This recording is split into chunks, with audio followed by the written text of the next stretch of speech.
அனைவருக்கும் வணக்கம். கரும்பு பிழியும் இயந்திரத்தின் உள்ளே செல்லும் கரும்பு முதல் முறை அதிக சாற்றை தரும். இரண்டாம், மூன்றாம், நான்காம் முறை செல்லும் வேளை சாறு கரைந்து சக்கையாகிவிடும். மனித வாழ்வும் அப்படித்தான்.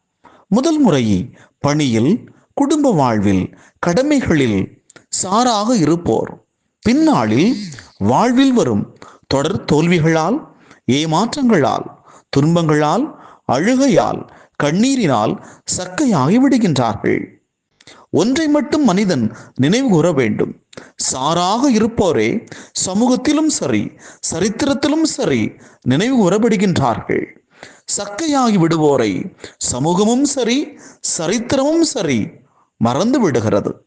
நாம் சாராக இருக்க போகிறோமா அல்லது சக்கையாக இருக்க போகிறோமா? சிந்திப்போம்.